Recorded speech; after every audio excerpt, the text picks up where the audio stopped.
Yeah, I don't know where you were. I slipped in. Don't have any patience. Just be patient. Be patient to get your patience. Are we at 5:30? I think so. I have it on. If Danny's up. You good? Okay.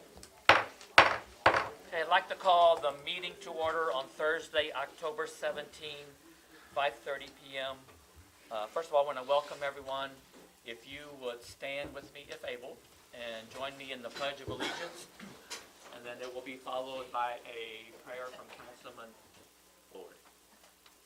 I pledge allegiance to the flag of the United States of America and to the republic for which it stands, one nation, under God, indivisible, with liberty and justice for all.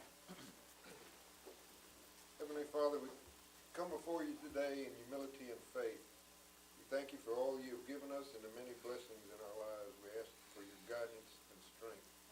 Show us the way and fill us with courage and wisdom. Help us to remember your love and grace and to be faithful in our service to you. Give us the patience and understanding to face life's challenges with grace. We ask these things in your name. Amen. Amen.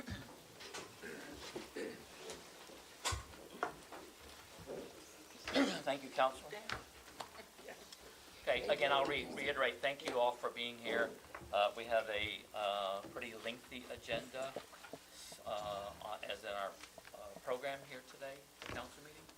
So I'm going to jump into this right away.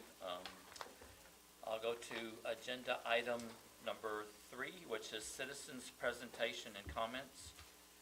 In accordance with the Texas Attorney General's opinion, any public comment that is made on an item that is not on the posted final agenda will only be heard by the council.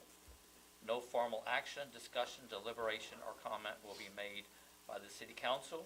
And just remind you, you have 3 minutes to speak. I do have one person that has signed up.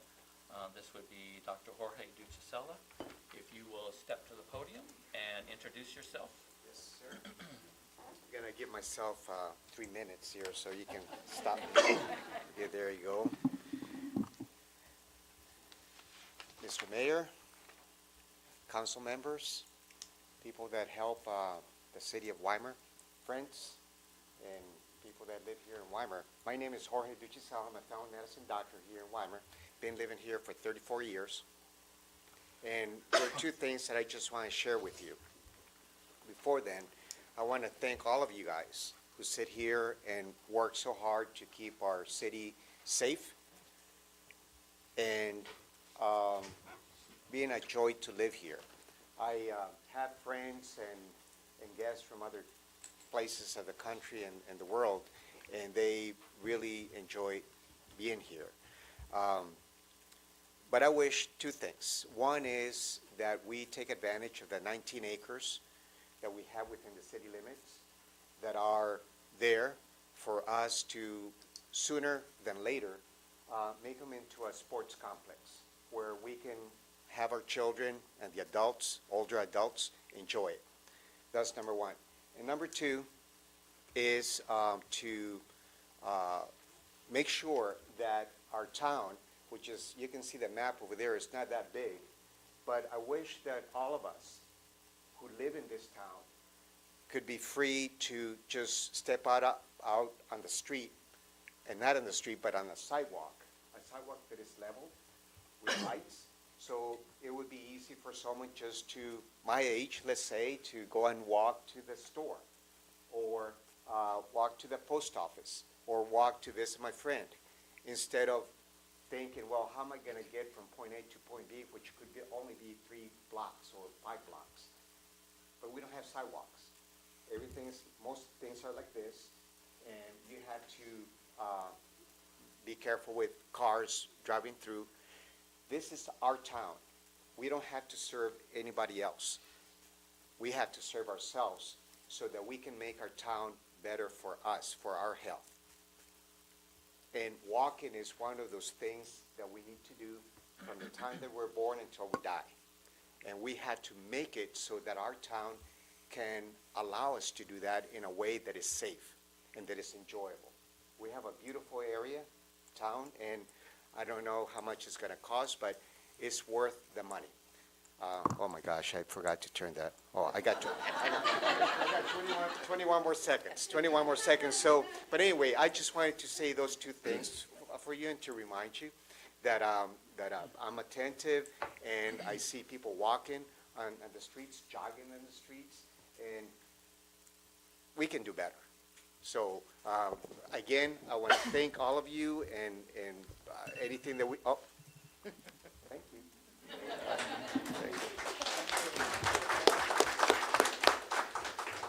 Now, there may be someone in the audience who did not sign up to speak in citizens' presentation. If you wish to, just again, step to the podium, introduce yourself. Okay, I'll move on to the next agenda item, which is city manager's report. Good evening, Mayor, Council. A few items tonight. First of all, I'll give you an update on our IT transition, where we're at on that. So I would say that just a ballpark number, we're about 95% in transition into that. This week, the focus was on updating our email system, getting that converted over.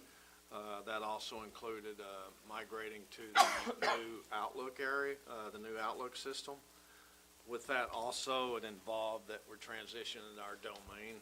Name site is transitioning to a .gov domain. So that'll provide a more secure and trusted domain than what we currently have.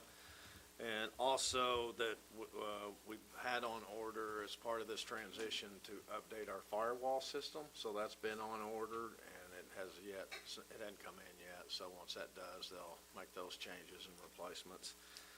A little update on the water. So we're still waiting on some parts to come in, and it's pretty standard in several industries, but in the water system, that's parts and stuff just takes some time to get in. So we're still waiting on some of those parts. Some have come in and been installed, but that list that we were working from has not been complete yet. We're still gearing up to start working on the two major leaks that we've had, so I expect that to start happening just any week now. And then we've been working on the lead and copper report that was required by TCEQ, and that was actually due Monday. And we did make that deadline, so we got those submitted up to the state. So that part is complete. And then a quick update on some development is we've been working with some companies regarding Tesla charging stations going in at behind the McDonald's. And then we've recently started working with Love's, so they're going to put some charging stations in there as well. And then there's been a recent activity regarding the Trendview Estates development, so that's starting to get some traction and move forward there. Update numbers on our permits and such. So we will have a presentation by Safe Built later tonight in the agenda, but just to give you some numbers over the past 3 months, what we've been looking at, a total of 32 permits for the past 3 months. 9 of those were building permits, 1 demolition, 8 electrical, 2 gas, 1 house leveling, 3 mechanical, 8 plumbing. Of those, in those 3 months, Safe Built has conducted the 8 plan reviews. 8 plan reviews. 2 of those were commercial.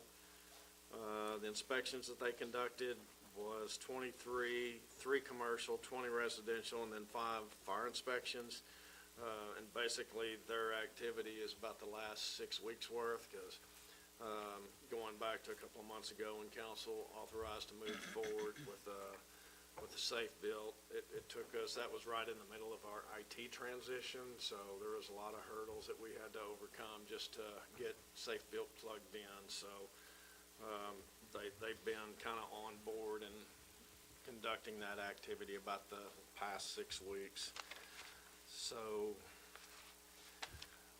with that, then, Derek, Public Works, you want to give an update? Yes. Good evening, Mayor, Council. Public Works, we've been reading meters this week, did limb pickup last week. We got some meter swaps that we gotta do on electric and water side. We've been chasing squirrels with outages. That's been going, but it seemed like they're migrating from this side of town to that side of town, cause I know, a couple of businesses, you know, they're having issues. And, actually, there's a couple of them where actually caught grass on fire too in some of those areas. And then, working on potholes. And then, like Richard said, still waiting on Mercer for some of the upgrades on the water plants. But other than that, any questions, comments, concerns? Yes, sir. Have you had any calls about smell of sulfur in the water? Had a couple of calls from neighbors saying anything like that? We had some, that's where Mercer, it's, you know, aerator motor, we're waiting on that also. But yeah, the aerator motor, it runs through, the water would run through the aerator and aerate the water to take the smell out and all that also. There's been some surges in the last couple of weeks or so? Yes, Okay, yeah. So, thank you. no problem. Anything else? Thank you, Derek. All right, thank you. Chief?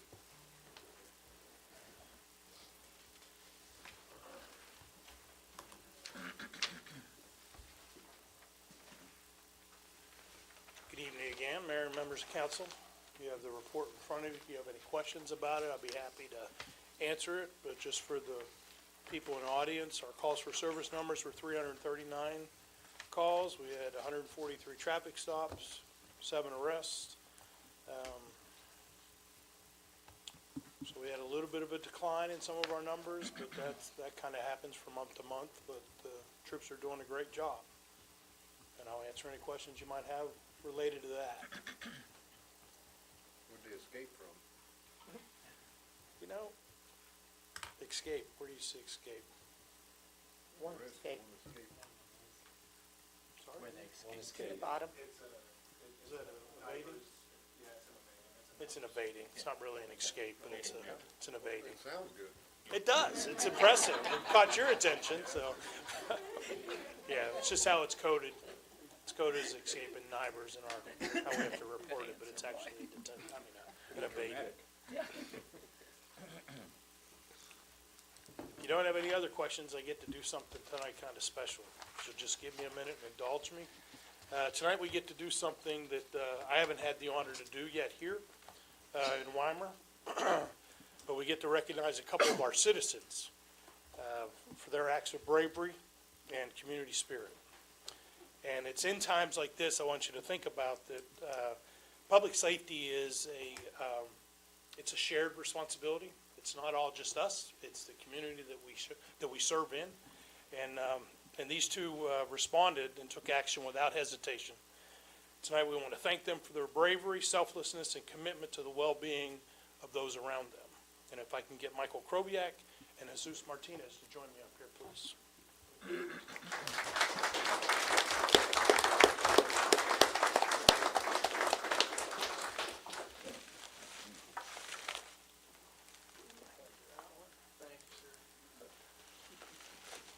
They are both being presented with a citizen's commendation, and if you would, I'm just going to read it, and then we can have the applause afterwards. Weimar Police Department Citizens Commendation. This recognition is hereby awarded to Jesus Martinez and Michael Krobiak for outstanding acts involving a potential risk to their personal safety.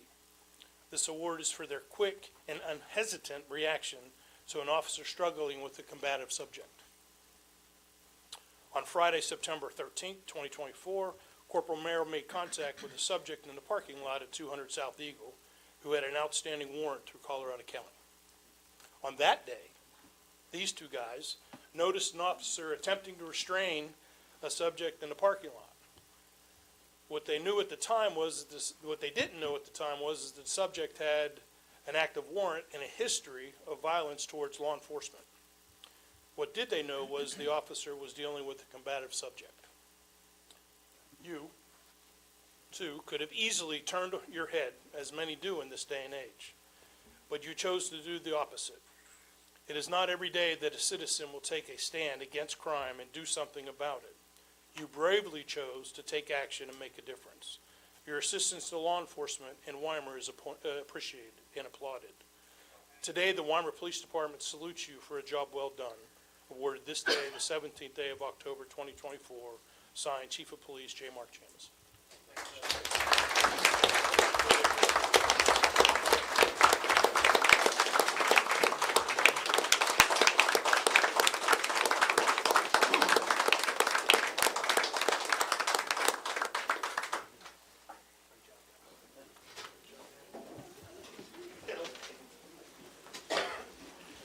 Thank you all.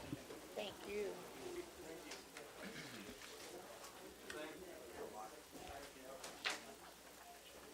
Gentlemen, if you're leaving, just before you leave, thank you very much from the city council folks and the citizens that we have living in Weimar.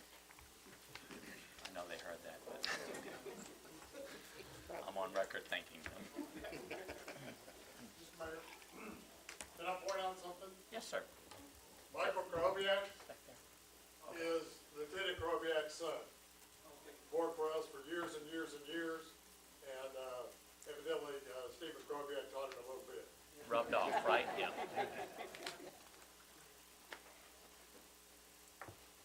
Ms. D, do you have a report for us?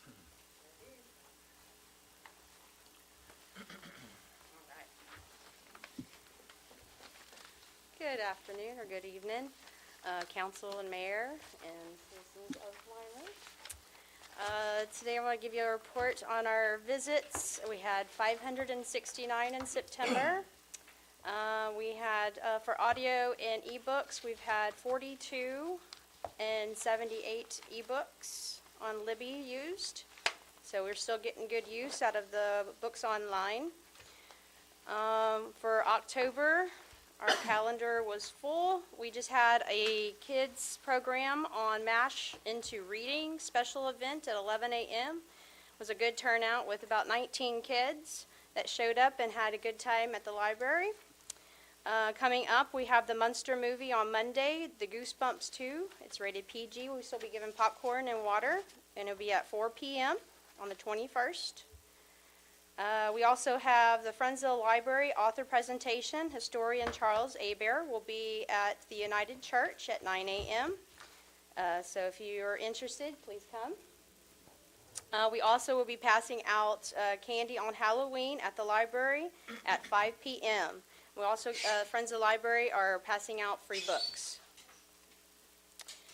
Coming up in November, we do have James Brazier for our author presentation on November 8th, and that will be for Texas history book that he had written, and it will be at the library at 11 a.m.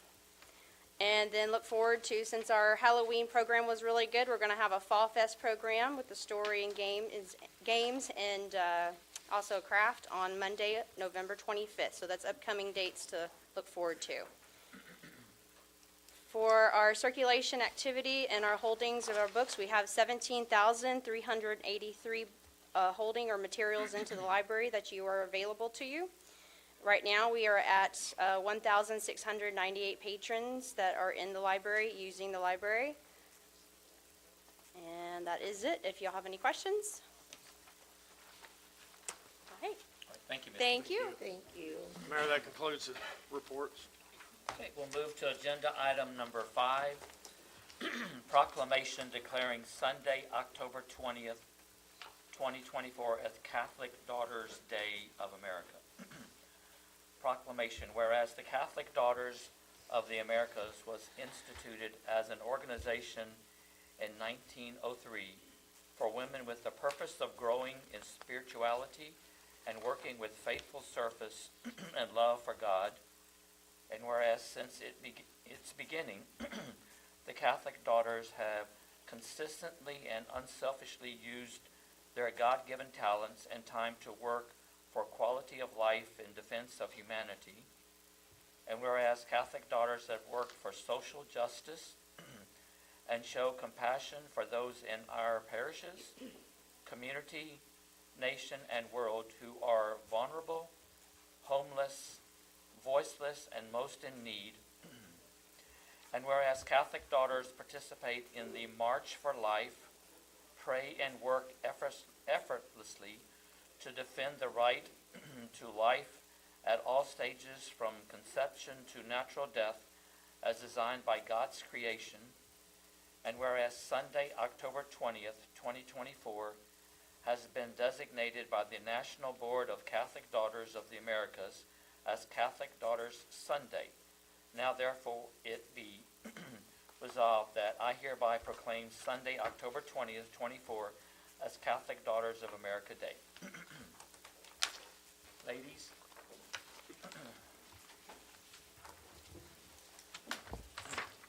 Come on up. Is purple the color? Or is that just y'all's color? Purple and gold. I didn't know Catholic Daughters had color, but now I'm learning. Purple. Good choice. Absolutely. I'll put on cologne so you can scoot over. There you go. There, we'll even it out. Yes.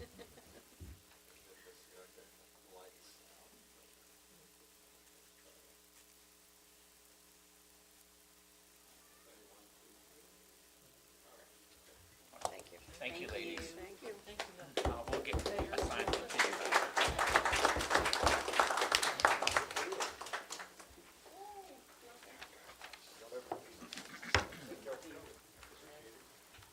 Thank you, ladies. Thank you.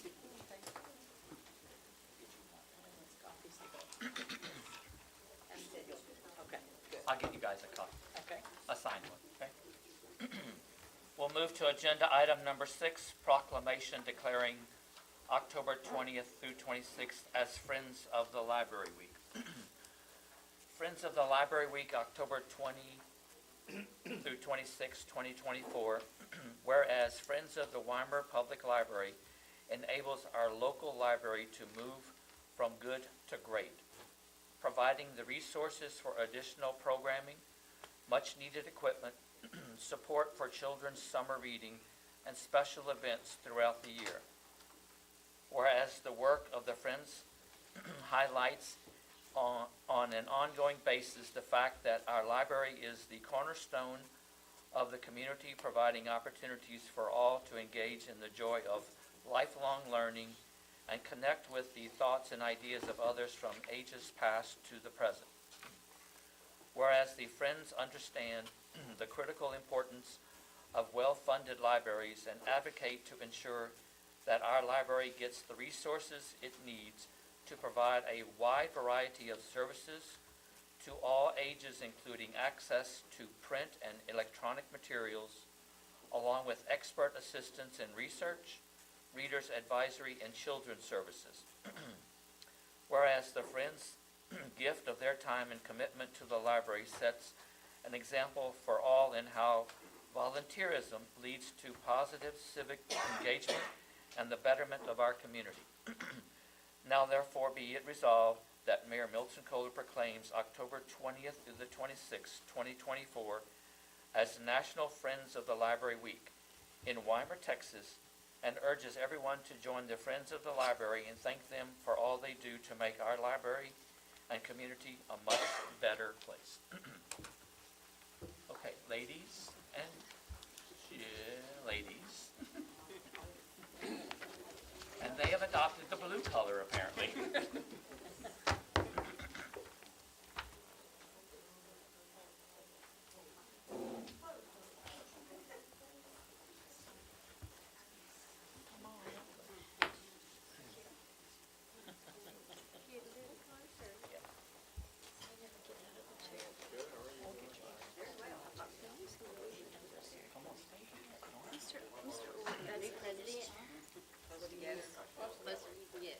Two here, two there. It's still not symmetrical, is it?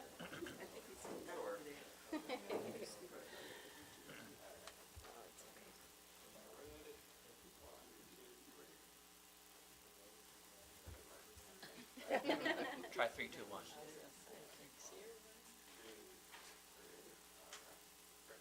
Thank you, ladies.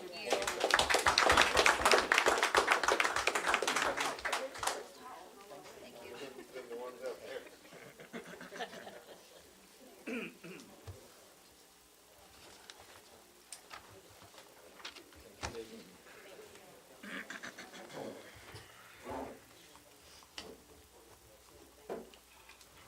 Agenda item number 7, proclamation recognizing October 21st through the 25th as National School Bus Safety Week. Recognizing October 2024 as Bullying Prevention Month. Is that, That's two different. Pardon? We're on 7. I went too far, too fast, too soon. There we go. Two papers came on.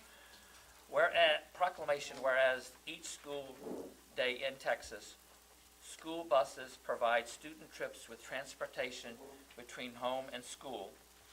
And whereas school bus drivers must complete initial and annual training and provide the highest standard of care for the students they transport.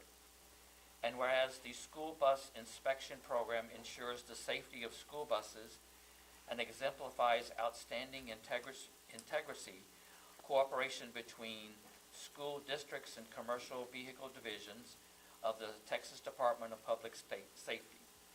And whereas the school bus driver, instructor, shop personnel, supervisors, and support staff perform a vital functions in assuring the safe operation of the student transportation system, and whereas ensuring the motorists adhere to the rules of the road around school buses during student loading and unloading is critical to maintaining safe condition. Now therefore, I, Milton Kohler, Mayor, City of Weimar, do hereby proclaim October 21 through 25, 2024 as National School Bus Safety Week in Weimar, Texas, and encourage all people in Weimar to join me in this special observance, this 17th day of October 2024. Anyone wish to join me in a photo? All good. Okay. Appreciate it. We appreciate what you do.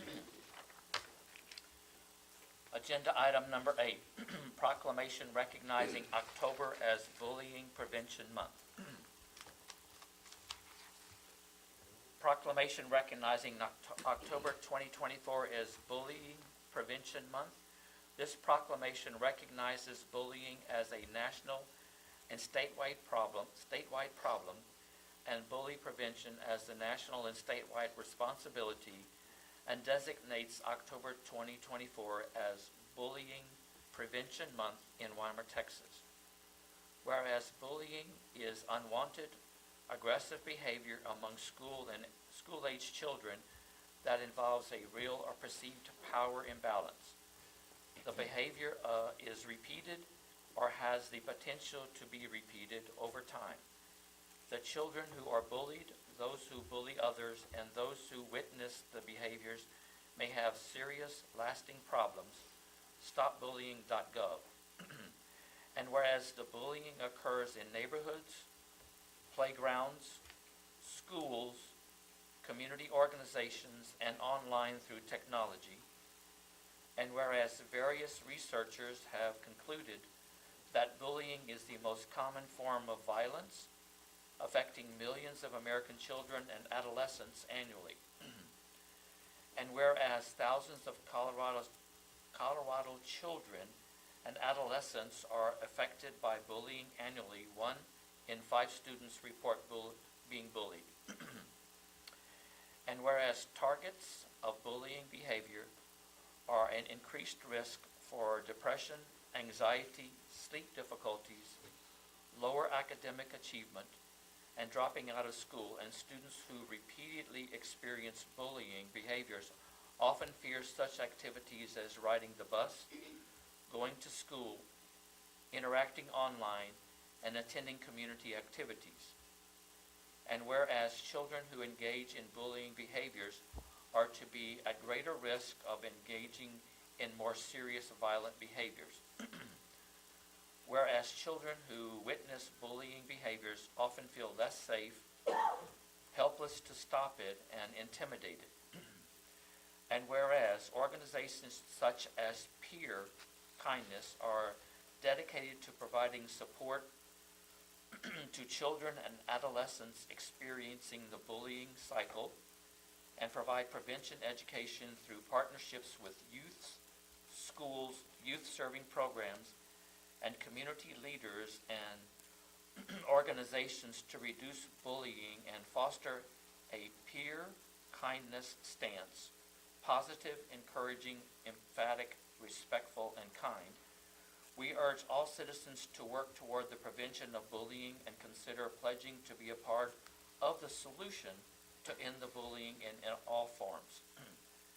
Therefore, it be resolved that the Weimar City Council proclaims October as the Bullying Prevention Month in the city of Weimar, Texas, and urge all community members to engage in the variety of awareness and prevention activities designed to make our community safe for all children and adolescents, adopted this 17th day of October 2024.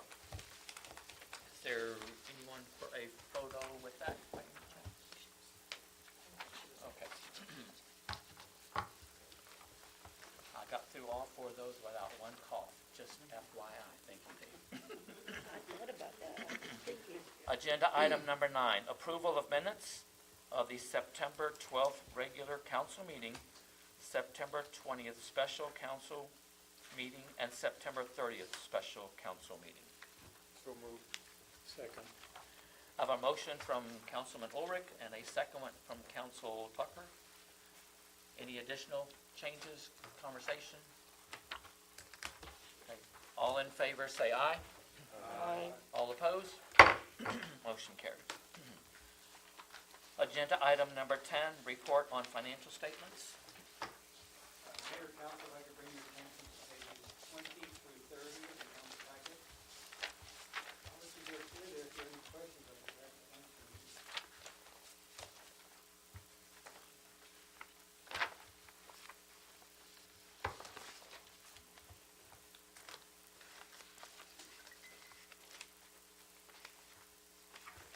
What updates were done at the pool, the repairs? Is this part of issues from the summer? Oh, David? Mayor, do you remember, they did a Oh, poll? no, that's the summer. That was, You remember they sent us that bill late. Oh, Still there? that was ongoing lingering repairs that, as we began making repairs, it exposed further repairs, and that just continued to drag out into this, the bill coming into this new budget. So, But we've still not been able to do anything in reference to those restroom concerns. That's still in the, yeah, that's To be more done. in the assessment, that we really want to invest in that, like or it was pretty involved. back up and go a different direction with it. Yes, sir. They finished painting the caboose. Final payment on that.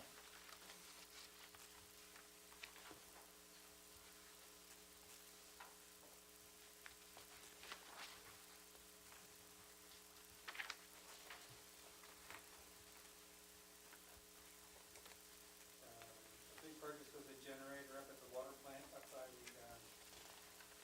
close of the lane up there. That was installed, it's up and running.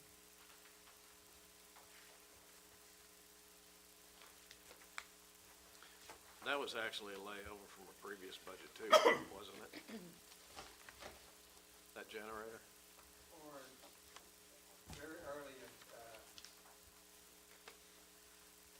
think it was in last year's budget, we started it, and it just took about 11 months to get it installed. Okay. I believe that's something we're required to have, correct? Yes, we are required to have that.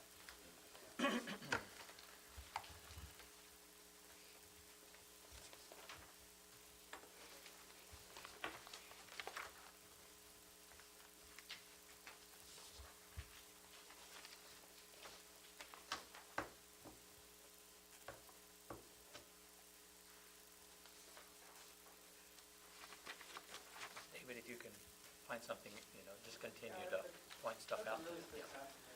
I look at it all the time.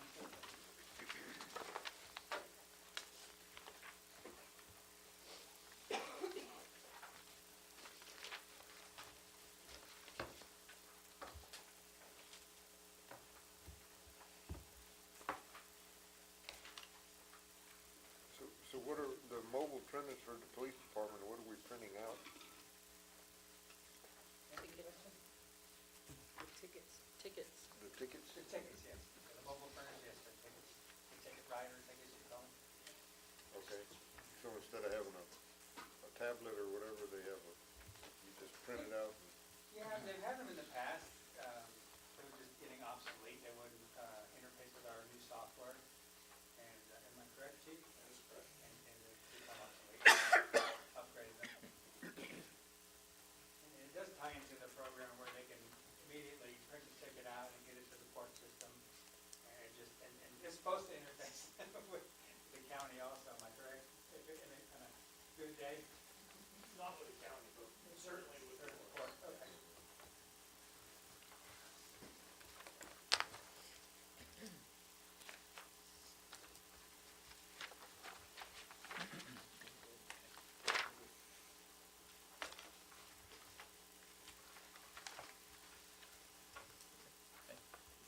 All good? Okay. Thank you, Mr. Mason. Move to agenda item number 11, approval of accounts payable and the transfer of funds. So moved. Second.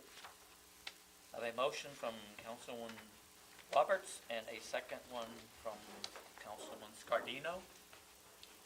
Any additional discussion? Okay, hearing none, all in favor say aye. Aye. All opposed? Motion carries.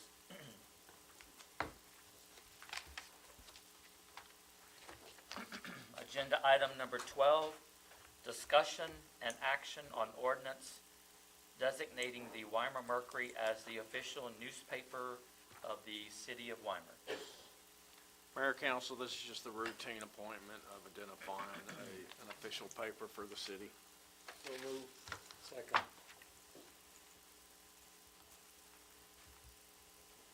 I have a motion from Councilman Ulrich, a second from Councilman Tucker, is that correct?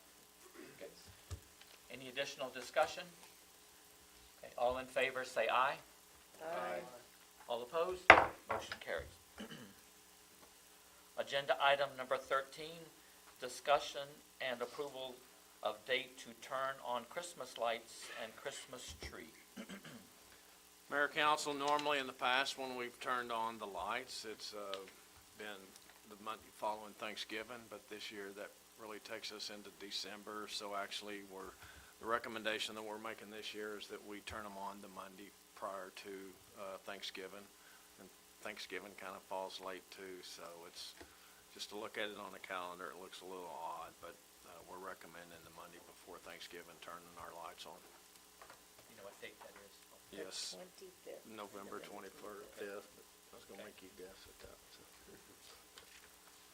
Well, I'll make a motion that we approve to turn on the Christmas lights and the Christmas tree on November 25th. Second. I have a motion from Councilman Roberts, second from Councilman Tucker. Any additional discussion? All in favor say aye. Aye. All opposed? Okay, motion carries. Agenda item number 14, discussion and appointment of representative and alternate to the HGAC. Mayor, council, so again, this is a routine appointment for HGAC. It's common practice. The two newest council members is generally assigned to this. We're all smiling before he even finishes. The past two is Councilman Kurt Scardino and former Councilman Stephen Helmkamp. So Any we're open for recommendations, so how y'all, No, that's right. rock, paper, scissors. Kurt, did you like it? It was fun. I think it'd be great for the two new councilmen. Which is the representative and who's the alternate? Rock, paper, scissors. It doesn't matter. First one, It's fine, either way. it's got to come from them. All right. Us? Yes. I will make a motion that we appoint Kyle as the representative, and we'll do Carlton Tucker as the alternate. Second. I have a motion from Councilwoman Roberts and a second from Councilman Scardino. Any additional discussion other than the two people? It's a lot of fun. Okay, all in favor say aye. Aye. All opposed? Motion carries. And we appreciate appreciate that. Yeah, and we do as well.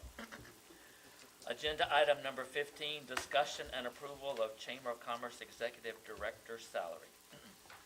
Tiffany?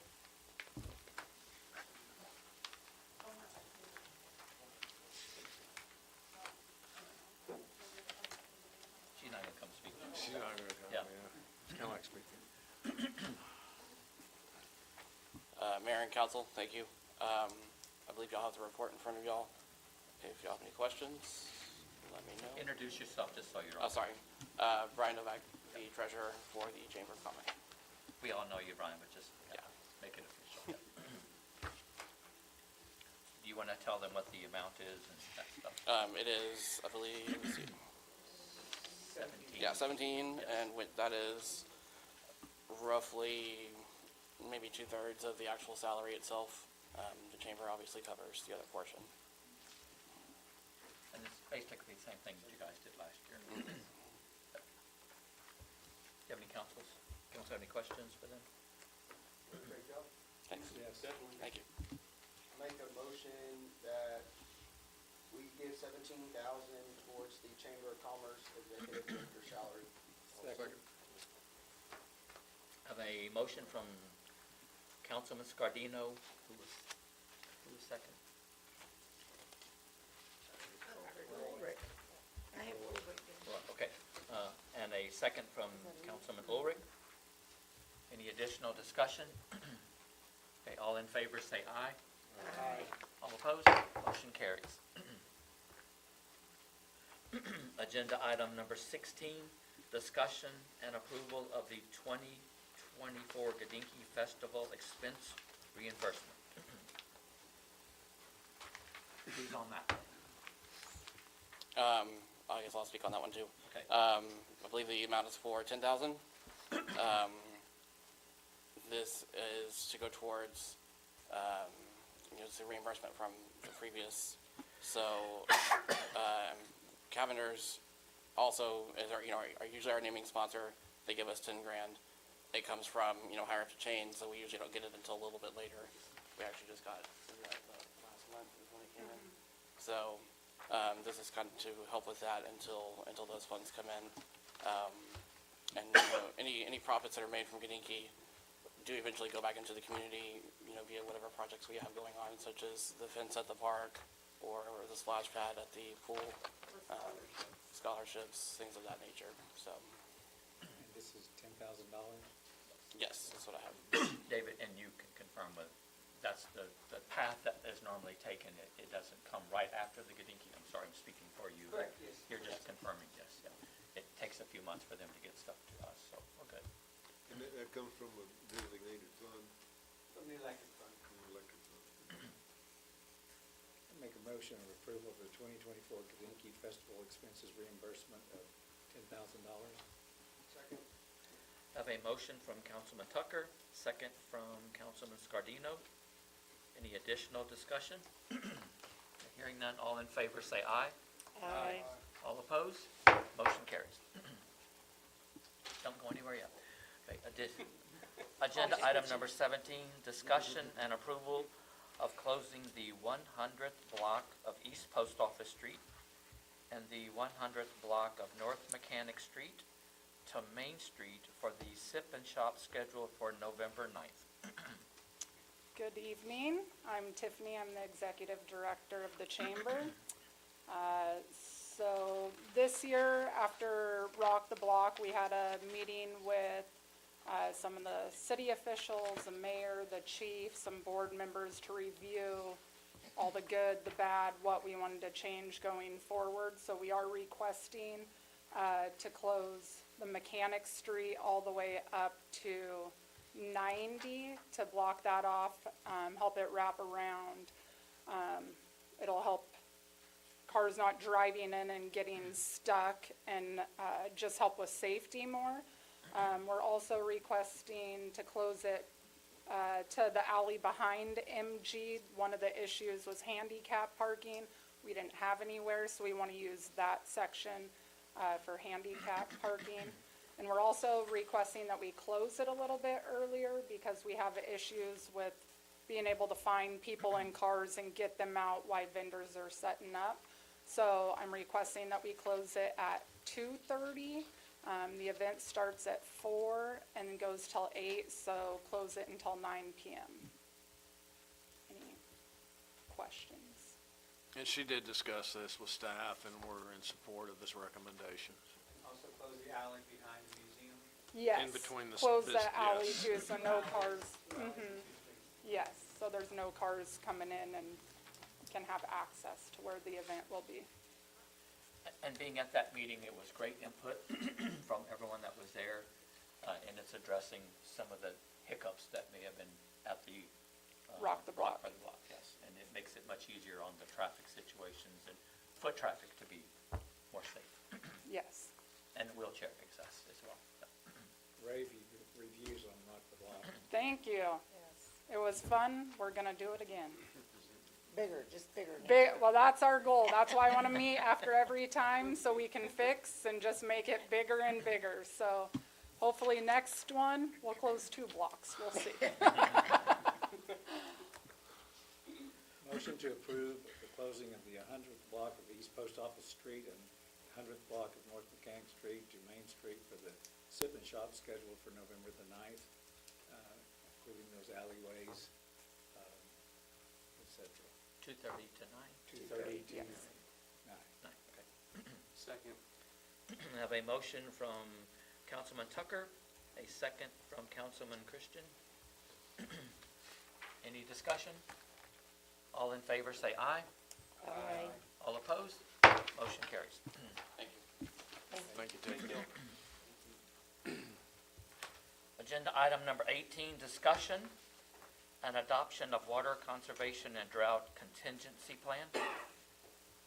Mayor, Council, we're going to postpone this item number to November's council agenda.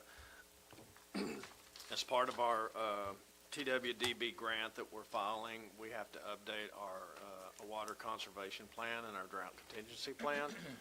And currently, we're in draft form with that right now, so we don't have a final piece of that. But we will be able to upload the draft Monday to hit our target date for that. And then over the next month, we'll get that out to y'all sometime next week so that you can actually start reviewing that. So we're not anticipating making a lot of changes to it, just some updates. But we'll bring that back to you in November with a final version, and then we will also need to have a public hearing at that meeting for that as well. Okay. Agenda item number 19, discussion and approval of resolution authorizing the submission of application to the Texas Water Development Board and designating Milton R. Kohler, Mayor, as the city's representative and signatory for the city of Weimar on the Texas Water Development Board application for the cost of the water system improvements. So Mayor, yeah, this is taking us to that next step, formalizing the process a little more and committing us to it. So this is just the formal step to file the application for that grant. Okay. Agenda item number 20, presentation and discussion with Safe We have to Built. approve- We need to Pardon? approve that. Do We we have to actually approve that. Yeah, right now? we need to Oh, I approve thought that. you Yes, did. sir. Okay, I'm sorry. I would move we approve the authorization designating the mayor as the representative for the Texas Water Development Board Second. application. I have a motion from Councilman Ulrich, a second from Councilwoman Roberts. Any additional discussion? All in favor, say aye. Aye. All opposed? Motion carried. My apologies, I thought that was we needed to step by that one too. Agenda item number 20, presentation and discussion with Safe Built to provide building services, code enforcement, and fire marshal services. Mayor, Council, so a couple of meetings ago, we took the step, council authorized taking the step to contract out our building services. So we brought on, made an agreement with Safe Built to provide that. council gave us 60 days to bring that back and do a review of that service and the contract situation. So with us here tonight is Tracy with Safe Built, and she'll be doing a presentation regarding that, so. Your honor. Mr. Tucker will come and do that. Have that stool. Yep. You gotta hold it. That's better. Mayor and council, thank you for your time this evening. As the city manager mentioned, Safe Built has started services here within the city supporting your building department. We are now the point of contact to accept permit applications. We are processing those applications through the city software. We are also providing building inspections for applicants when they request them. So what I wanted to do today was kind of touch Safe Built as a whole, the services we provide that are available to your city, and then touch and answer any questions that y'all might have about where we are in the process and how the last 6-8 weeks has gone. So it definitely had some hiccups at the beginning with technology. You need me louder? Just a little bit louder. Okay. Can you hear me better now? Yes. Okay, so, there we go. Oh, went too far. Hold on.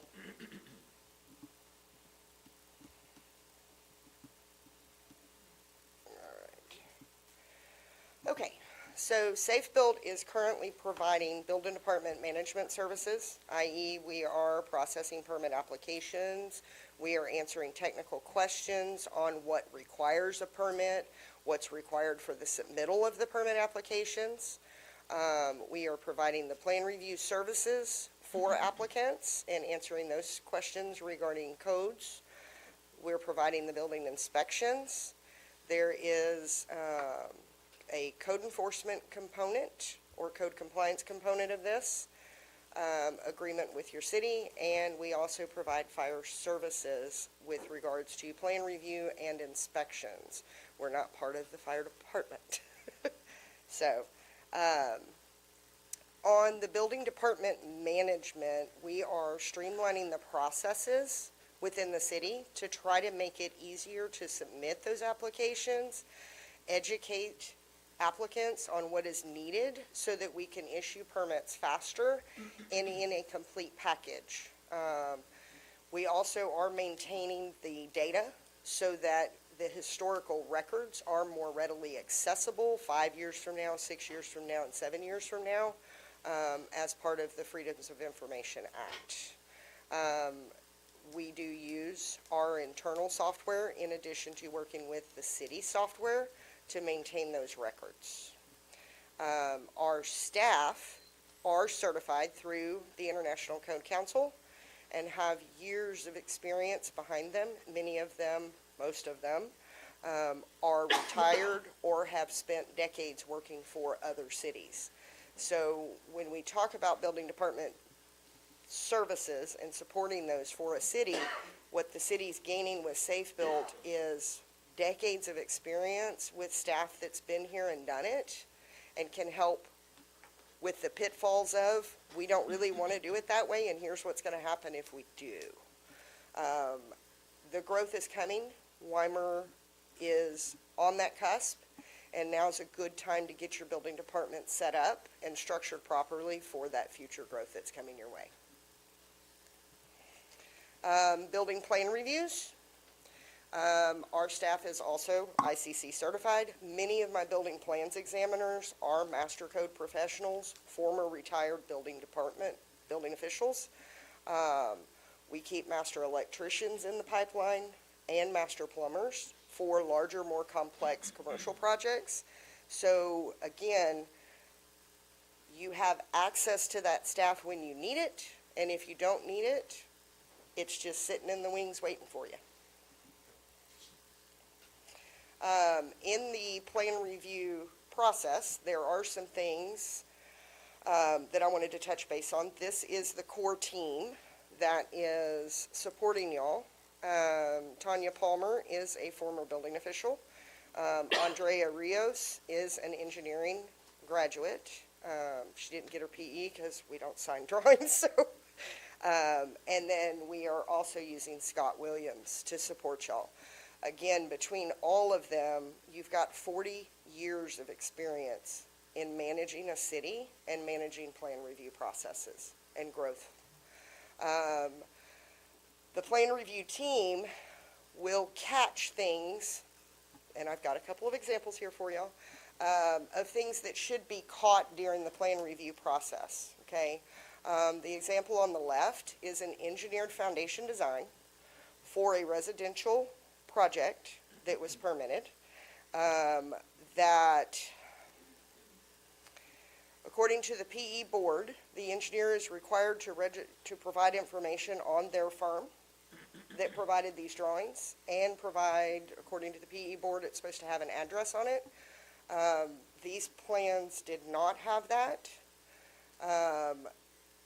If we had been involved in this plan review, we would have rejected this application and not allowed it to proceed forward and be built. So these are the kind of things that you gain with those years of experience that you don't have without the certifications or the training, okay? We had a commercial project here in the city. It was a pavilion at a church. When the original applicant came in, the foundation and the metal building plans were provided, which was great.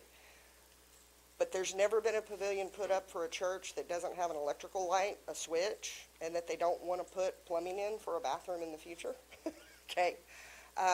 Those items should have been caught with the building plan review process. Instead, when the plumber submitted his application, we had to pause the project and wait for them to provide us the information on where this plumbing was going, where the sewer lines were, where the connections were going to happen, because that was information that was needed. By using our services, we place that process at the beginning of the permitting process, not once they're in construction.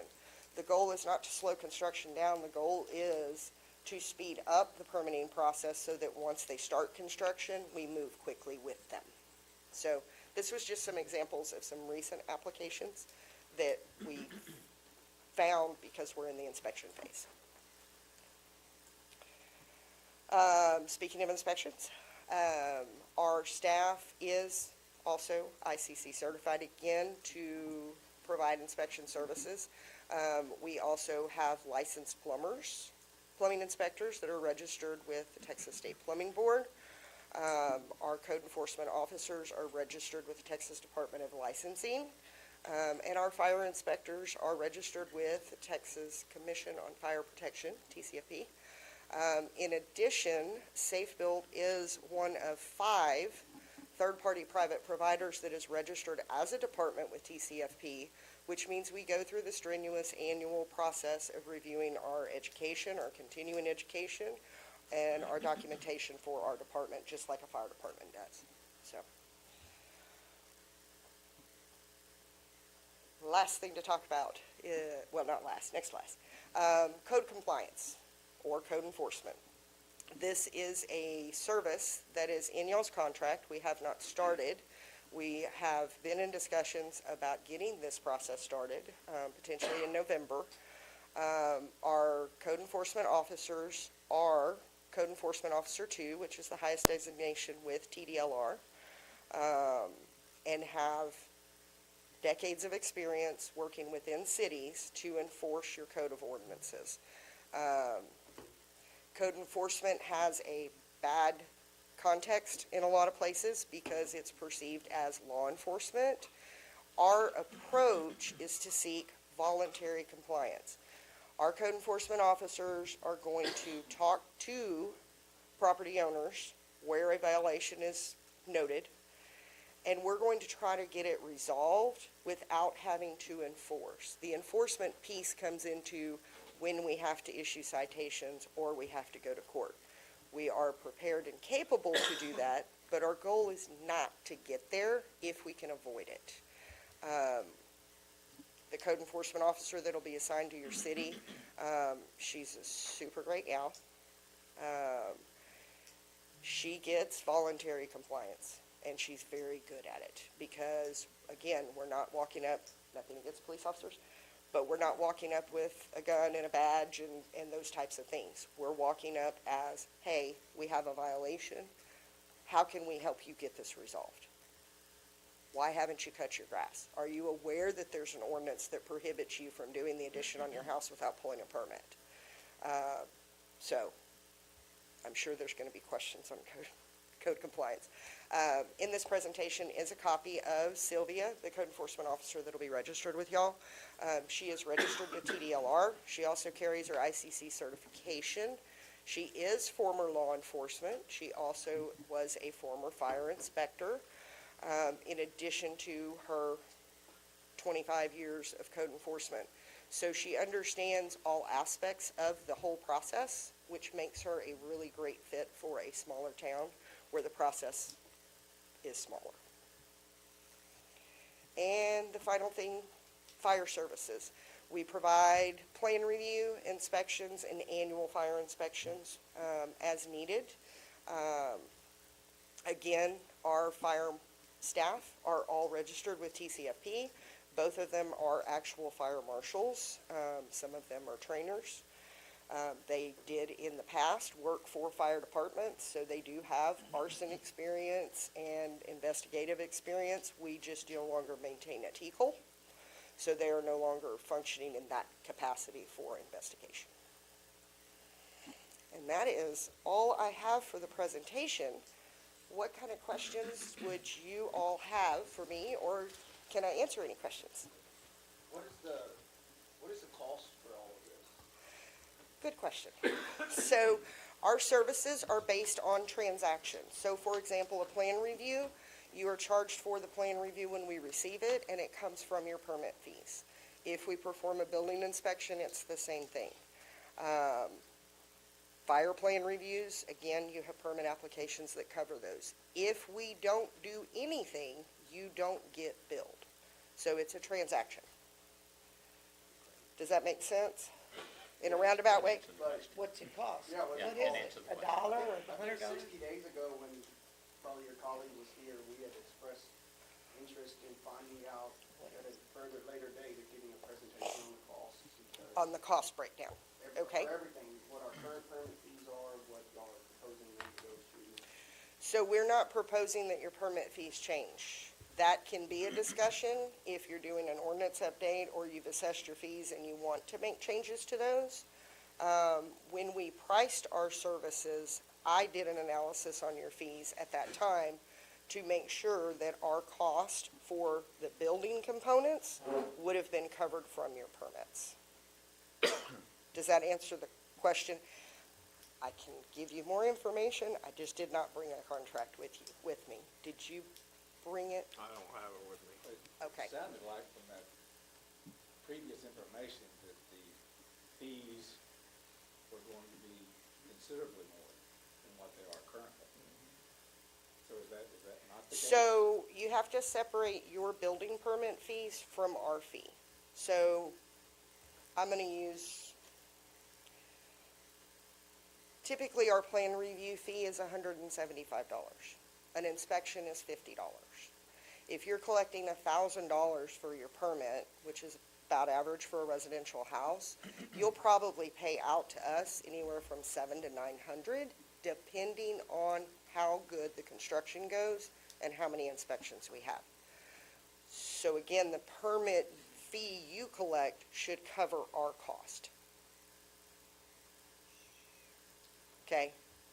So, Initially, we believed that it was going to cost more, but as we started getting into it and analyzing it further, we already have the cost covered within our fees. It's already built in to cover that additional cost. so the permit fees will not change. Not currently. What about turnaround time for inspections? If they're Timeliness is a big thing, isn't it? Correct. Timely is very important. If a building inspection is scheduled with us at 4 PM, we will be there the next business day. So we provide next day inspections.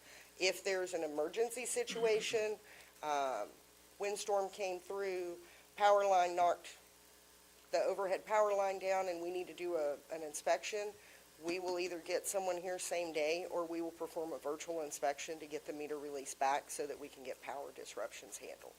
We do the same thing on water or sewer issues. So on those, we have a mechanism to handle same day. So are y'all going to be, I mean, because I live in this town my whole life. We have a lot of issues that still to this day have not been addressed or taken care of. Tall grass, dilapidated buildings, junked cars, they're still on the streets and there's still all of this stuff. So I don't know if y'all are just gathering this stuff, and when is it gonna get taken care of? I mean, we got holidays coming up, and Well, it doesn't make our town look very nice at all. so I touched base on the code compliance piece. That is a service that is provided in your contract. There have been discussions with the city of beginning that service in November. And yes, our code compliance division, that is what they focus on. How Work often without a- How often is the person on the ground? That has to be worked out with the city on what your budget can sustain. So we talked about cost. Code enforcement is on an hourly rate. That is not a cost that is covered by your permits, right? Because that is work being done without permits or situations that are unsafe. So it comes down to a budgeting question. Most cities of your size, we come out once a week. We start on a complaint base. So complaint comes in that at 123 Main Street, there's a junk vehicle or there's a high grass condition. The day that we're here, we're gonna go look at that complaint. We're gonna knock on the door, we're gonna try to resolve it and start the process for enforcement. That is a complaint-based approach. The proactive approach would be to be here for one day a week and actively drive your city and look for everything. I will tell you from experience, it is best to consider working off of a complaint base to start and move your way into active or proactive code enforcement, especially if you haven't had it in your city in a while. Everyone on this council will receive phone calls if you start off proactive. I'm not saying that's a bad thing, but the council and the city have to be prepared for it, right? One of the advantages to us is we do not live here. So we do not know, and my code enforcement officer is not going to know who any of you are. We had a small city that I was called in 3 months after we started code enforcement to a council meeting, and I thought I was probably getting our contract terminated. And a council member had been issued a door knocker by our code enforcement officer for his high grass. And he just wanted to thank us for doing what we were supposed to do. But my recommendation, first of all, high grass and weeds is about to die off because we're going into winter, right? Until you knock it down, I mean, these weeds have been there for months. Right. It's still 4 foot tall. And again, if there's certain areas that a complaint is filed on, whether it's high grass, whether it's a dilapidated building or an unsafe structure or accumulation of debris in a yard or a junk vehicle, we can work all of those cases. But I recommend starting off on a complaint base, whether it's council members have complaints or complaints from the public. And I just want to be clear that everyone understands that building services is completely unrelated to code enforcement. They're two separate functions and they're not connected to one another. So Correct. we often confuse those and they're not to be combined like that, so. Right. The code enforcement officers that deal with high grass and weed, junk motor vehicles, they are registered with TDLR, Texas Department of Licensing and Registration. That's where they had to obtain their certifications. A building inspector is not qualified to perform code enforcement services because they have not gone through the TEKS process and gone through the education to make sure that they're complying with the Texas Administrative Codes for enforcement. They are two very different departments. But they could go through that training. A building inspector could. I can tell you that I have 77, and none of them want to deal with code enforcement. Because it's more a law enforcement function. You have to get out of your vehicle. You need to do it right. You need to engage with the community by trying to find out why hasn't Jane been able to mow the yard? Okay, well, she hasn't been able to mow the yard because her husband was put in the hospital and she has an issue. Okay, is there an option within the community? One of our code enforcement officers up north actually had an older community where there were a lot of senior citizens, and that was an issue. He made a deal with 3 of the churches. They all pitched in and bought lawnmowers, and church kids go and mow those yards for those people, and I think they pay $5 or something a month for it to be done. But our code enforcement officer worked with the city and worked with the churches to come up with a way to address it, because it didn't make sense to just issue a $50 or $100 citation to someone who couldn't resolve the issue. Even if we mowed it as the city and put a lien on the property, we were going to have to mow it 2 weeks later and mow it a month later, and it became a perpetual. This was a solution that involved the whole community to help those senior citizens that were in that situation. A building inspector is not typically the one that handles code enforcement. But yes, in answer to your question, yes. You can be a certified building official, you can go through the TEACS training, and you can get your TDLR certification. People do it. It's just not as common. There's usually a very distinct separation. In most larger cities, your actual code enforcement department falls under fire or PD because of the legal component of enforcement. A building official's not writing citations, law enforcement does. So that's usually why there's a separation, because the training's different.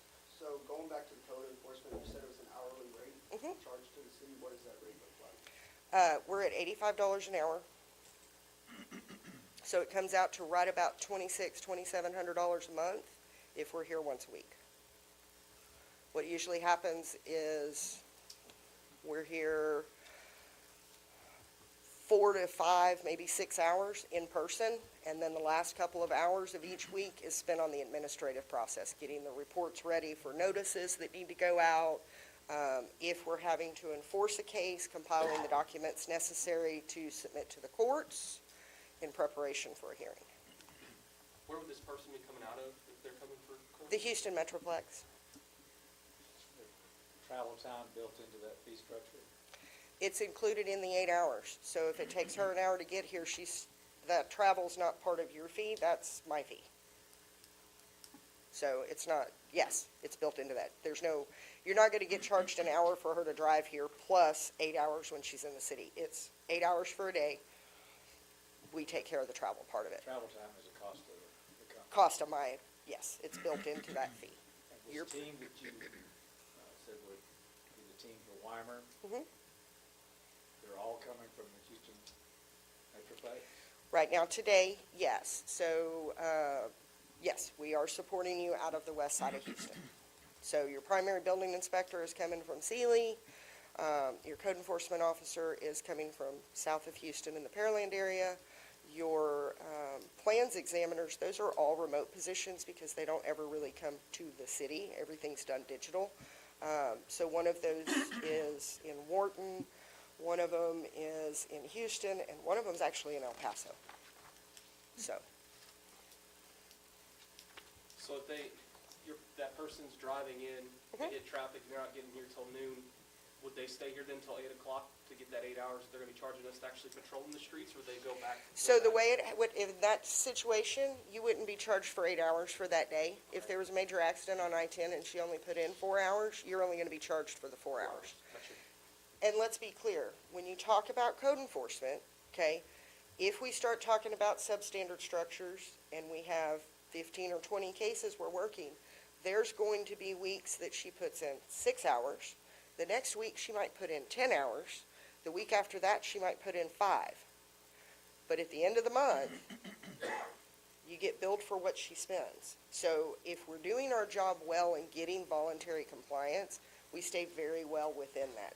If we have to seek a lot of enforcement and we have to put 8 hours in for follow-up on cases and we have to appear in court, we potentially could go over the 8 hours.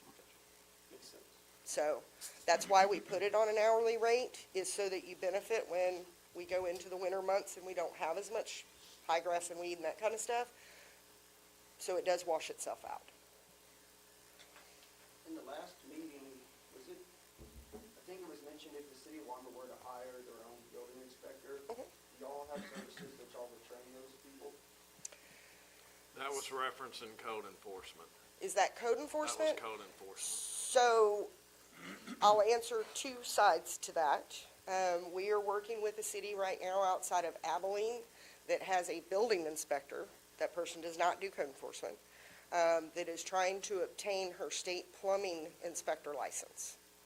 She is working with my building inspector in that area to get her 200 hours of experience doing plumbing inspections so she can file her application with the board to get her plumbing license. So yes, we are training our replacement because we're supplemental services. We understand every city's going to reach a certain size where they're going to go in-house. We know this, okay? What we want to do is help build a good foundation when you're this size, so when you get to that size, somebody's walking in with something that, oh, there's a very defined process for plan review. There's a very defined process for building inspections. It creates consistency. Same thing on the code enforcement. We are working with a code enforcement officer in training. So when you take your TEKS course and you pass your code enforcement officer certification, you have to work 1 year under a licensed code enforcement officer before you can become one. So it's kind of like the engineering. You become in training first, and then you're a code officer. And then with certain experience and additional education, you become an officer too. We are working with the code enforcement officer in training in Fairfield for her year's worth of experience, and we will be signing off on that. So yes, we do exactly what you're talking about. Probably a dumb question, because I don't know, I should know. No dumb questions. It seems like the code enforcement stuff is, there's gradations. Do you have to have a license to go measure grass and see if the grass is too much? So cities can designate someone as a code enforcement officer that maybe is not certified through TDLR. Right, and I mean. And that's many what I cities think. do. So, because I see the stuff, and Dolores will see, these people, you know, if they're parking, they have junk cars in the street, you know, when they come to me, there was a guy, and he's like, oh, no, they're not my cars, you know, and Dolores remembers what I'm talking about, and they were his cars he was working on. But it might be more cost effective on the grass to just have Public Works do it or something. I don't think you have to have a license to go measure the grass and send them a letter saying, hey, grass is, so we're not paying $85 an hour for someone to drive around town and look at high grass or broken toilets in the yard or something. You want to pay $85 an hour for stuff that this is why this house is defective, this is why this is a fire hazard, So things like that. I would like to make a comment to that. The reason that we use the code enforcement officers is I'm 100% with you. 90% of the time, you're going to get voluntary compliance. Somebody's going to mow the grass, somebody's going to move the toilet. But on the 10% that don't, you have to make sure that you issued your notices properly, that they were sent via certified mail. Otherwise, if you try to enforce it, Well, now, if you're talking about tearing down houses, I agree, but I can. well, even enforcement on getting rid of, By the time they're not doing it, municipal court is not even a tool. They come in and they say, I don't have the money. And then what am I gonna do? I can't put them in jail. And then I can have all the i's dotted and all the t's crossed, so what? then the question comes, does the city choose to abate it by your ordinance, which means you want that junk vehicle gone, he can't get rid of it, then the city goes and pulls it out of there, and there's processes for that too through the administrative code. Again, code enforcement is a unique component piece. I agree with you. I don't like running around looking for high grass and weeds. I tell cities all the time, if there's another way to do it, we can. But the flip side is, it's a very automated process for us. It's take 2 pictures, type the address in, notice goes out. So it's, in that time period, you can cover a lot of ground on high grass and weeds, okay? Brookshire's a close city that we're doing code enforcement in. I think in 1 week we ordered, at the request of council in the city, I think we opened 30 high grass and weed cases in a day. And we're not just talking about high grass. That No. seems to be the focus of this. that's a small part of it, because code enforcement, they go out and deal with residential disputes, with problems in the alley. I mean, there's problems all over the city they deal with, far beyond high grass. And this is just an initial step to get our code enforcement back in check and where it should be. And long-term planning for this is to bring it back in-house, but they're going to help us get it there, and they're going to help us to get it to the quality that it needs to be. And it's much more than just tall grass. And that combined row will be really the way it should be designed. And my plan for that is to be a law enforcement officer that is the code enforcement, that is the animal control. Because typically when you see smaller cities like this, that's the mixture you see, not building inspectors doing code enforcement. But you It's see a PD. combination with the police officer and animal control. That's the mixture that actually flows and works best, because that's just, those trades flow together, Yep. not through building services. So that's our long-term plan, is to get it to that point. And I when do say- agree with you. High grass and weeds does not need to be the focus. Usually when a city brings us in and it's complaint-based, the high grass and weeds kind of weeds itself out. Okay, we get those initially, but the complaint base starts to address abandoned vehicles in someone's yard. Well, that's going to require a law enforcement component to run those titles, right? So your typical building inspector doesn't do that. So same thing with, we have, if somebody's got a hoarding situation on their property, right? Or an unsafe structure, or an abandoned structure that now vagrants are living in. Those are the kind of things usually cities try to use our services for. It is not for the low-hanging fruit usually. I kind of agree with Bo.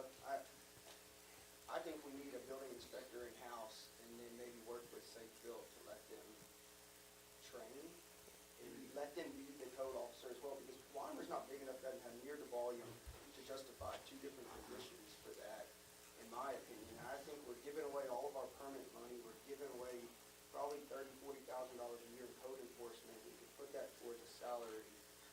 And, you know, if they're doing building inspections and permits, what are they doing the rest of the time? You know, code enforcement 1 day a week, they could be doing code enforcement 4 days a week out there. I think that's really the direction we need to move towards. I'm really not in favor of outsourcing this. I think Safe Built's a good kind of back burner to help us move forward, but I don't think that's the direction we need to move. You function in as needed? We do, yes. I would say this, Safe Built's multifactorial, so we're not big enough to have someone that's an expert on electricity, an expert on foundations, like an expert on plumbing. So for permitting, I think it probably is a good thing.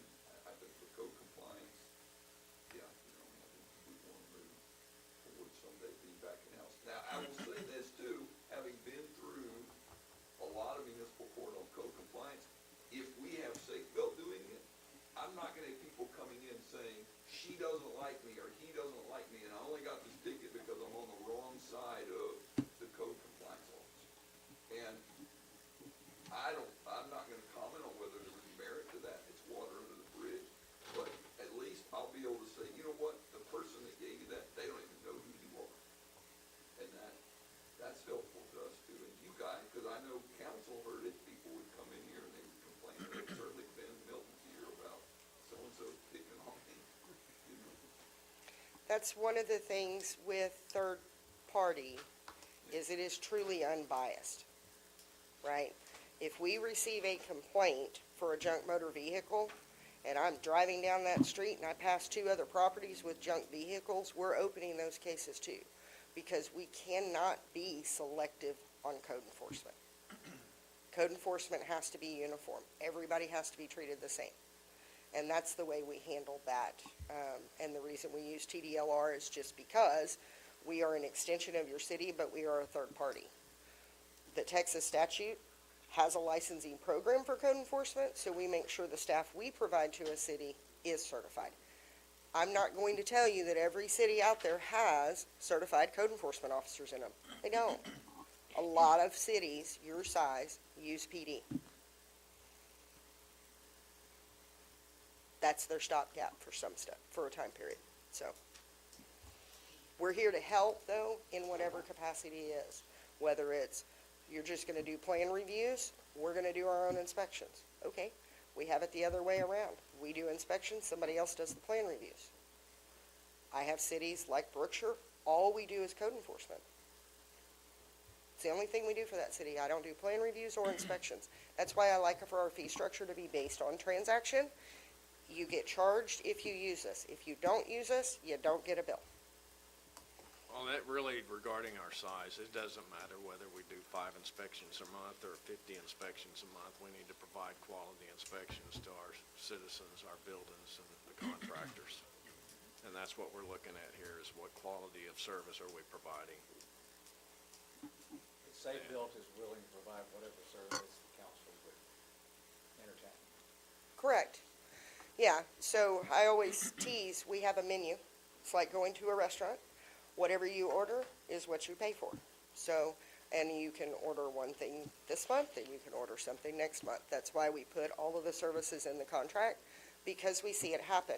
Even when you take your building department, let's say you hired a building inspector, okay?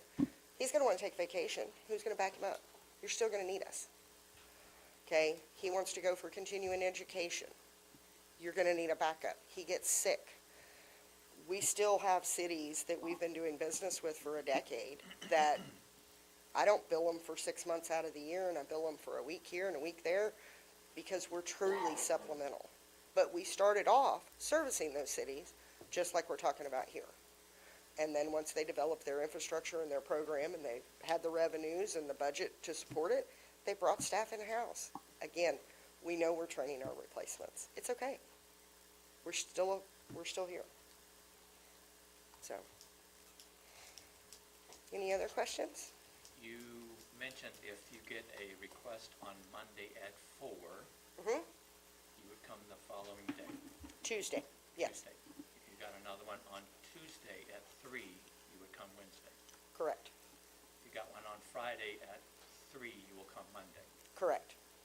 every day. You just gotta have a certain time period that. Just have to have a request. If your applicant requests an AM or PM, we will try to accommodate that. So we pay particular attention to foundations because of concrete.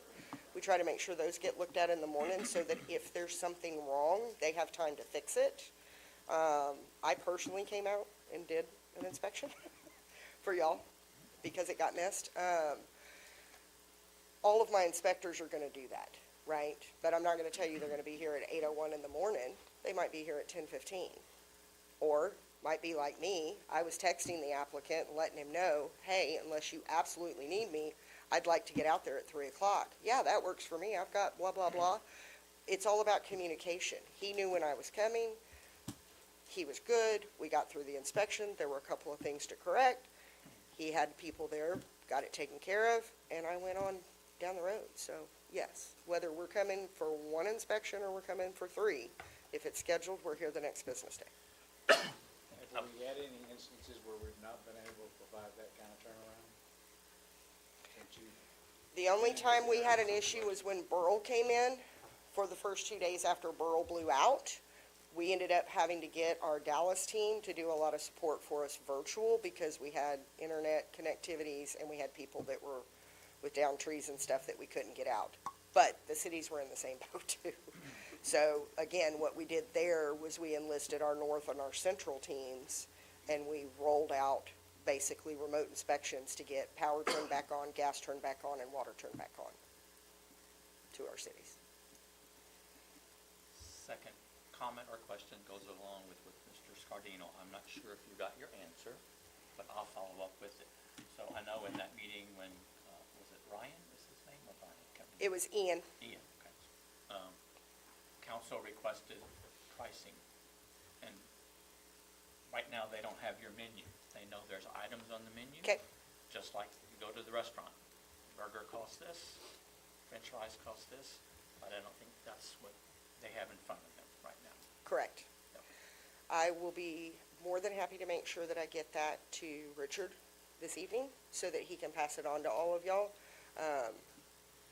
There's no secrets to the fee And structure. that's what So, we're yes, I'll make sure that y'all Actually get trying to get that. away from, there's no secrets and transparency to the Yes. story. So they can make a sound decision. Second question is, the contract, can it be monthly, 6 months, or yearly? So typically, our contracts are entered into for a 12-month period with a 30-day notification of termination. It also usually has a 1-year automatic extension with written consent. All of our contracts are written, though, as if they are supplemental services. So again, you don't necessarily have to terminate the contract, you just don't have to request the inspection. You don't have to request our services for the code enforcement, and if 2 months goes down the road and you need us back, you pick up the phone and go, we need you to cover building inspections. So, that's part of the reason why we do structure them the way we do. There is nothing in the contract that requires a city to pay us a minimum fee to stay under contract. Just clarifying that for Yes. them and the citizens, and obviously myself. Right. Yeah, because if someone does walk in that door to Richard and say, yeah, I want to apply for this specific job that you guys, and he says, great, but if we have a year contract with you, it's based off of when we ask for your service. That's correct. Correct, okay. Well, and one of the things that was not talked about in this is they're also providing the permit tech services within this. And we don't have that. The building department, the yes. building department. So right now, if an applicant has a question, they are calling our office, and our permit tech or building officials are answering questions on what requires a permit, what doesn't, making sure they have the proper applications and forms, reviewing what's submitted to make sure it's complete, and working with those applicants if it's an incomplete submittal to explain what's required. So that's the building department support, which was the first part of the presentation. We are functioning as your front desk. So Richard, do we already have, when does that contract end that we have currently with them? Aren't they doing services for us now? They are currently doing services. It's a temporary contract. It was put in temporary, place for yeah. 12 months with a not-to-exceed amount tied to it. Okay. So it's a short term to go through this process, but ultimately it is your long-term. I just want to make sure we still get the services until we get, the menu, the pricing and everything else, so we can make sure which direction we go. Just want to make sure people are getting services. That's good. Yes. I was just trying to ask questions that they may not have. No, that's perfect, and I just that's, want to put everything out there for them. absolutely. Been through the process in the past, and there's a little bit of experience here, but I just want to make sure they're educated on what you incredibly offer. Yes. Yep. Yep. Code enforcement that hasn't started, right? Code enforcement has not started. The discussion has been for it to begin in November. Part of this was to allow y'all to get past your budget cycle, and we spent the first month trying to make sure we could get into your system to support the building department before we started kicking off the code enforcement, because We had when code planned on enforcement starting it officers. sooner, but because we just got hung up with IT transitional stuff, it just delayed that. And by the time it got to the point to where, okay, now we can actually do it, now we were 2 weeks from this meeting. So it's like, at this point, let's just wait and get through the meeting. Yep.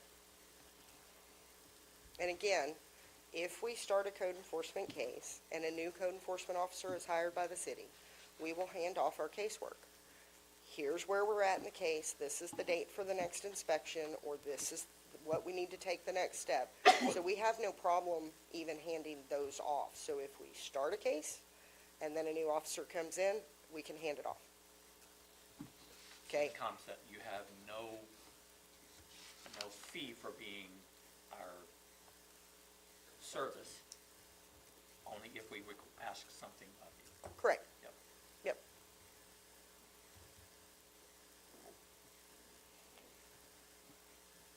Any other questions? Just menu and prices. I will make sure that that is in everybody's hands. I'll get it to him this evening, he'll get it to y'all in the morning, and I apologize, I did not realize that was still something that y'all needed from me. So, Thank you for coming out. thank you.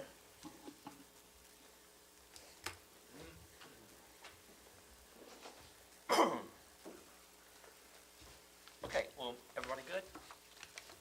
Okay, we'll move to agenda item number 21. discussion and action amending ordinance number 02-2024, Code of Ordinances, Chapters 1, 3, and 5, affecting building services, code enforcement, and fire marshal services. Should that say 07-2024? It's on the top of, there it No, says. 02 is the one that was previously. Got you, 19 okay, there, got you. But it is 07. So Mayor, Council, this is the second part of the discussion from 20, so this is continuation as well. Our city attorney took the wording in this ordinance and looked at it and made some changes, and that's what you'll see in red. So if we go through here, we'll see But basically, we just clarified, because y'all may recall from the meeting, there was question about whether it could be an entity, whether the fire marshal could be an entity, or whether it had to be an individual, same for the code official. So we just added some language to clarify that the city manager can hire an entity or an individual to serve as any of these positions. Obviously, at the end of the day, you guys don't like what he's doing, you can tell him to do something differently.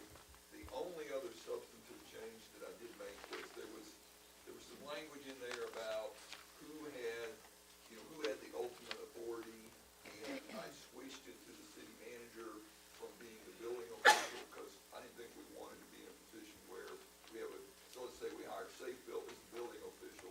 I don't necessarily want them arguing with a city employee about what meets code or something, so that'll kick to Richard and he'll sort it out amicably.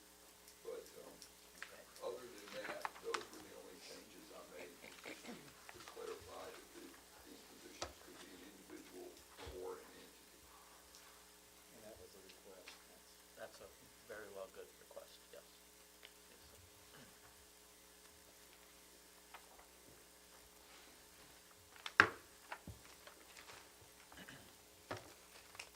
Any other discussion?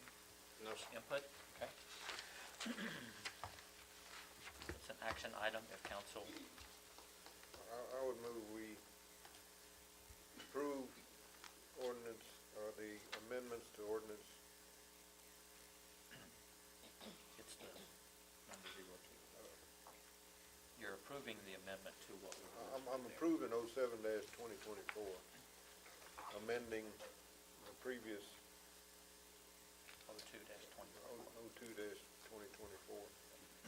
designating entity as well as an individual the city manager could use for the code enforcement, fire marshal, and code officials. Dolores, are you okay with the way that's worded? His motion? Okay. I understand. Okay. Second. I have a motion from Councilman Ulrich, a second from Councilman Christian. Open for additional discussion. Okay, all in favor say aye. Aye. All opposed? Motion carries unanimous. Agenda item number 22, discussion and action on burning in the city limits. So Mayor, Council, this was recommended from Councilman Christian at the last council meeting, and wanted to discuss where we were on open burning. So basically, there's three avenues that covers open burning. One is through the Texas Administrative Code, another is through TCEQ, and then the third is by ordinance. We've adopted the fire code, which prohibits that, and all three forms is in alignment with, basically, it's illegal to burn in Texas. There are some exceptions to that. So if anyone wanted to burn trash inside the city limits, that is illegal, and they can be cited for that. However, that does not prevent someone from barbecuing in their backyard or sitting on the back porch with a little recreational fire. They could have that. They can have a bonfire. Those fires do have to be certain distances from any structures, but it does allow some open flames but it does prohibit any type of burning, anything that's hazardous or noxious to neighbors or whatever, that is strictly prohibited. So, with that, I'm not sure, we had spoke regarding that, so, I'm not sure which other direction or what else, we want to look at or discuss with that, so. No, I think that answers everything. Just wanted to clarify for the citizens that no trash burning, because you're getting a couple reports of that. Correct, yes, there is no trash burning inside the city limits of Weimar. So if someone reports that, who would they report that to when it's happening? They can report it to the police department. Okay. Because someone would have to make a judgment on. Yeah. And if the fire department is called out to a fire and they get out there and it's actually burning like that, then they can notify the police and they can come out and issue citations or deal with the incident. Yes, because there's some vagueness in what you just said, and just want to make sure that the citizens know what they should do. Make a phone call, and the police will come out. Yep, okay. And that's like, because I know like this has happened too, and you said trash, well, it's in trash, but it's tree limbs, little limbs and stuff that people. so- That's a good question. That would include that. So you cannot burn tree limbs Or sticks or inside whatever. Weimar. So tree limbs, brush, anything like that, that is illegal burning and you are not allowed to burn that. But if you have a fire pit, that you have logs that you're, like you said, recreational, you have a patio or something that has a fire pit in it, and you've got logs that you're burning.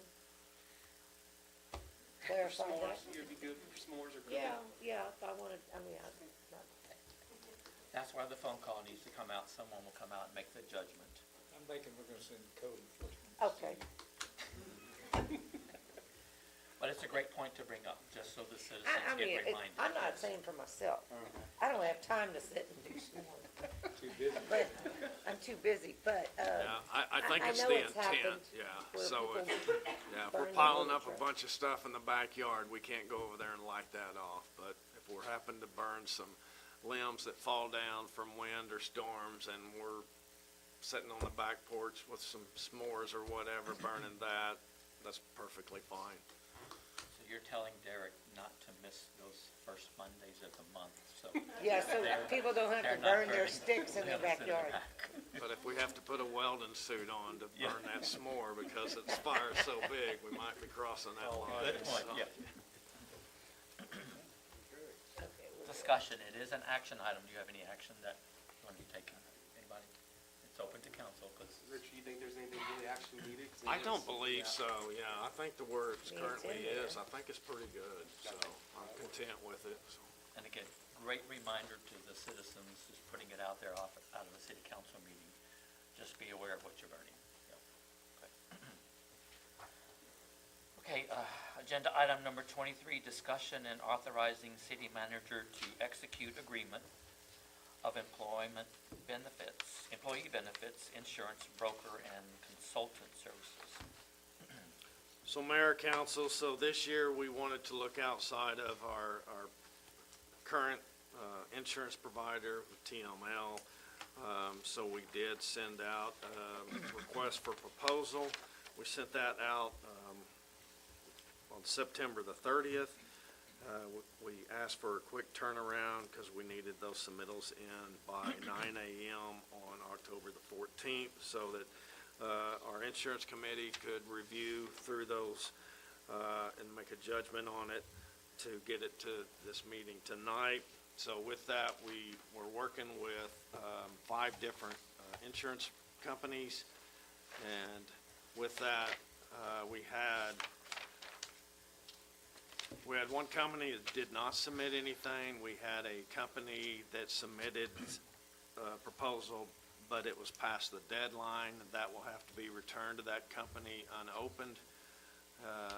And then we had a proposal from TML to renew what we currently had.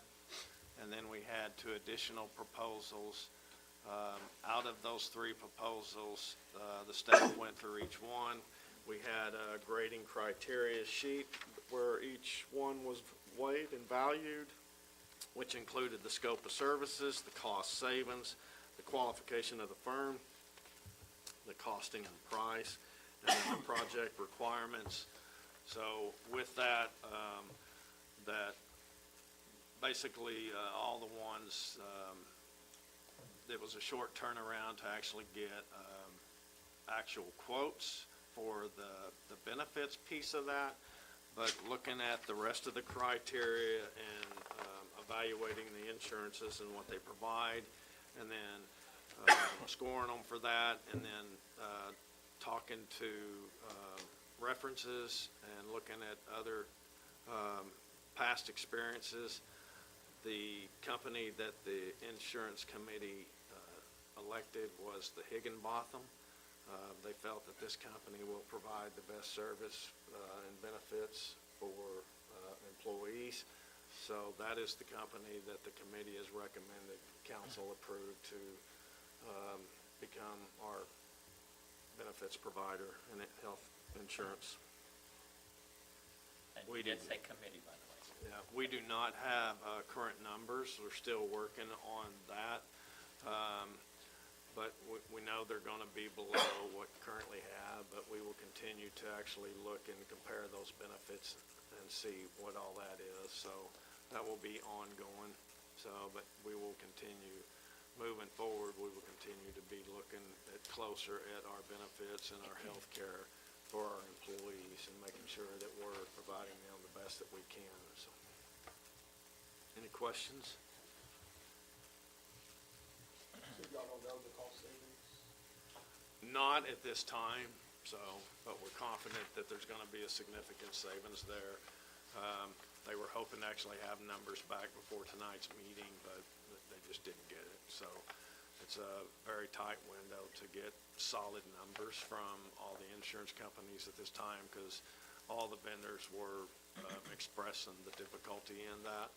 So, but just the other services, one of the things that we talked about, if we look under the remarks, when we look at one city, we saw that they experienced a 13% reduction in cost, with the additional,